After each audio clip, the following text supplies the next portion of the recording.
Hi, I'm Julie Guest from Shape the Worlds with Our Hearts community. This is a community that I'm looking to build to support people with mental health issues. And my idea is to bring lots of different businesses together so that we can offer as much support as we can for people out there. It's my absolute pleasure today to have my first interview with Claire Jones. So I'm really excited, and I know we were both a bit nervous, but hey, we're going to go for it. I've known Claire for about 10 years, and I've seen her train as a health and safety officer, and now she's moved on to become a trainer for take care training. And I'll pass it over to Claire to explain what she does and hear more about her business and what she might have to offer you. Hi, Claire. Hello. Yeah, so like Julie said, we've known each other over 10 years, I'd say. Yeah. So I moved, obviously I'm Northern, so I do hope you can understand me. You might need translation, Claire. Yeah. But I've been living in Tyler's for about 20 years now. As you can see, I've got children, married to Gareth, and yeah, got Will, who's 13, and Emma, who is 10. Beautiful. So, and I've got lived experience of my own mental health, which is probably why I feel so passionately about it. Yeah. And I think one of the struggles is there's still, to differing levels, that degree of stigma. Yeah. And I think a contributing factor is because people cannot physically see it. We know it's there. Yeah. But if someone's broken the leg, you know why, you can see it, you can sympathise. But with mental ill health, it's not so straightforward. Yes, yeah. I can really echo that. Working as a psychotherapist, I mean, I work with so many different people from all walks of life, and many of them are really high functioning out in the workplace, and yet their internal world can be very different to what people see. Yeah. And it affects so many people. Yes. And it can happen as a one-off or recurring. I think it's 1 in 4. 1 in 4. Yeah, that it affects. Yeah. So yeah, the course that I'm doing, that I'm starting to deliver, is called Mental Health First Aid for Adults. So it's a 2-day course. Great title. Yeah. Much the same as the principles of a physical first aider, but it's an evidence-based course. It came over from Australia only in 2007, so it's still quite new. Yeah. But we have to raise the awareness of it. It does exist. And it looks at the more common mental illnesses. Yes. So it covers depression, suicide, psychosis, substance misuse. And it's the same principles in that a physical first aider isn't a qualified nurse or doctor. This is about spotting the early signs of a mental illness and guiding them to professional help and giving them confidence and the practical skills. Yeah. It's really, I did the 2-day course in 2018. Yes. And I was so inspired by it. That's why I went on to put myself through the training, which again, I really enjoyed doing. Yeah, it's so fascinating, isn't it? When you come across something that really speaks to you and speaks to your heart, it can steer you in a completely new direction. Yeah. I mean, I feel really with my different careers that I've come full circle, because I started off in sports and leisure centre management, which to this day, I don't know why, but I was drawn to health and safety. Yeah. So I then went for voluntary redundancy and put myself through a degree level health and safety course, which was a bit of a leap of faith at the time. And now I'm more interested in the health side of it and the mental health, which is why I just feel it's so important. Yes. And it's about that early intervention and getting the help early. Early intervention, that It's so important, Claire. And I, as a psychotherapist, I often have people come to see me when they're at a place where they're no longer able to work for whatever reason, their emotional state or their physical state or their ability to be able to focus in the here and now is missing. So I tend to pick up people that will have not had any early intervention. And often people come to me from big organizations where they might have a tick list to go through to, we've got a health and safety, health and safety is what you used to do, our mental health practices in place, and organizations will seem to tick the boxes, and yet nothing changes, or there isn't the personal contact or connection. I don't know if you can speak to that as well, if that resonates with you. Or I mean, in my experience, a lot of the bigger organisations have got mental health first aiders in place, but nobody knows about them. Right. Yeah. So, I mean, when I persuaded the management in my previous job to get a team of us trained, yes, then I wasn't allowed to release the names. Oh.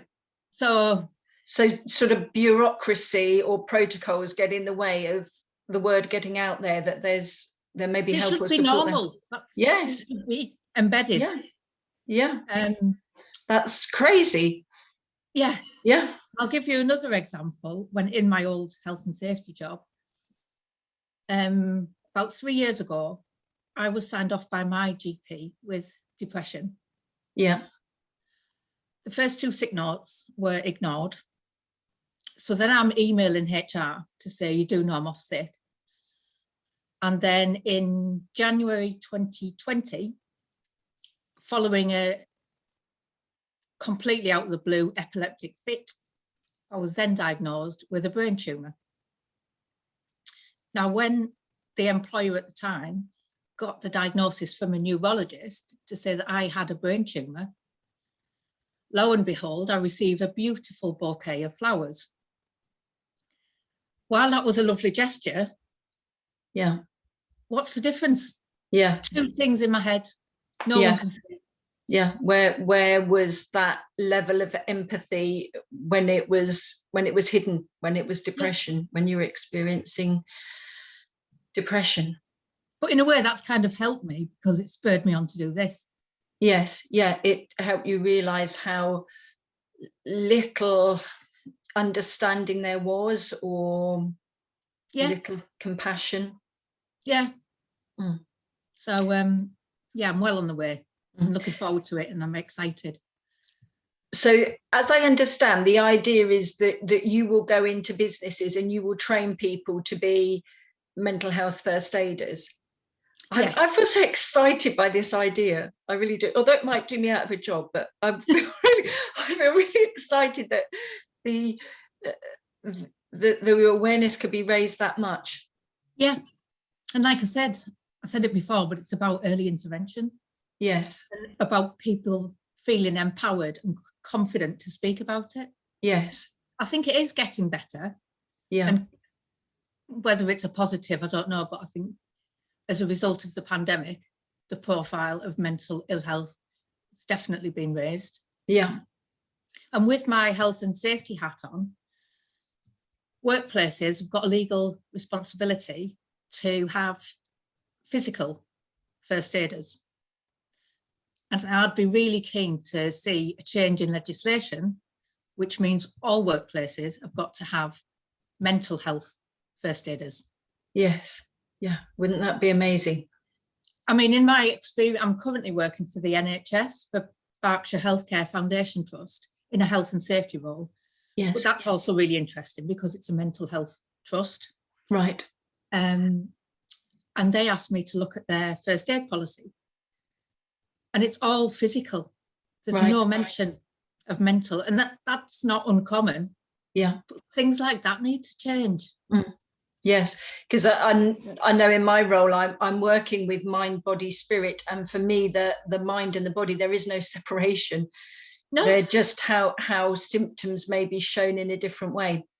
Yeah. They may speak through the body, and Yeah. then your mind is attempting to make sense of them, and when it can't make sense of them, then people are often in real difficulties. How they're experiencing themselves or how they're experiencing the world can feel so alien, and not how they may want to be. That's Yes, so this is the manual. Yes. Yeah, I can see it. Yeah. So you can see it's very comprehensive. Yeah, it looks like it's been very well put together. Yeah. And an important theme running throughout the 2-day course is the importance of self-care. Yes. Just because I think we all lead such busy lives, and the pressure now is just to take half an hour, and just doesn't have to be anything big or major. Just have a bath or go for a walk. I mean, Mental Health Awareness Week is fast approaching, and the theme is nature. And you and I have been on many walks throughout COVID, enjoying the local woods with our doggies. Yeah. That's part of my ongoing therapy and ongoing self-care, is to be outside. And I absolutely agree with you, especially in the helping profession. It's so important for us to help ourselves first, to be available for the people we then want to go on to help. Otherwise, the whole system kind of collapses in on itself. If you're not right, you can't help other people. Yes. Yeah. So that is stressed throughout the course as well. Yeah. Great message, really great message. So my hope is that Claire and I will be able to continue our conversations. We may be able to pick out different topics from her wonderful big manual, and we can both speak to them. We have a very different perspective, which is great and interesting. So if we were to finish today, Claire, if there's one takeaway thought that you'd like to offer people about your business and what you can provide, what would that be today? I think never to lose sight of hope. For recovery. Yeah. Because, I think as you get older, you experience adverse events.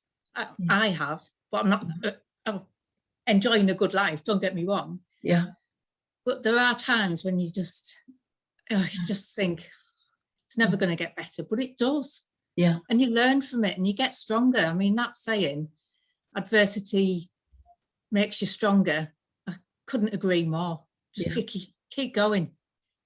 Keep putting one foot in front of the other with your friends, your family, professional help, because there is a lot of help out there. Just to keep going, and things will get better. Yeah, that's a wonderful message, Claire, because I've heard so many stories of what's happened to people when they lose hope. Yeah. When people lose hope, they can diminish as a human being really, really quickly. Yeah. So a beautiful, beautiful message. And if people want to get hold of you and find out more about your Take Care training, how can people reach you, Claire? So my email address is Claire, which is CLAIRE at takecaretraining.org. .org. Yeah. Beautiful. Please get in touch. Yeah, absolutely. So if you're running a business out there and you want to train your staff to be able to be aware of other people's mental health issues, and that wonderful idea of getting in early,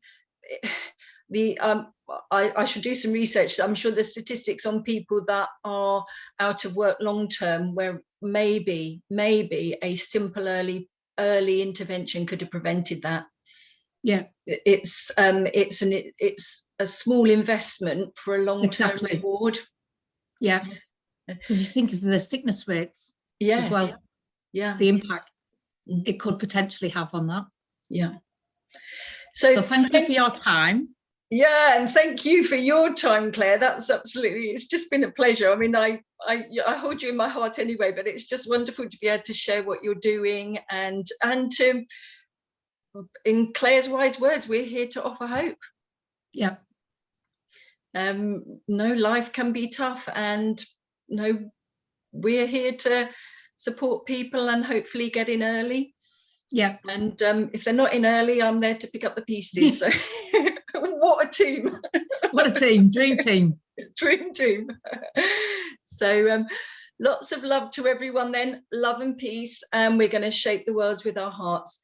Let's build a brighter future.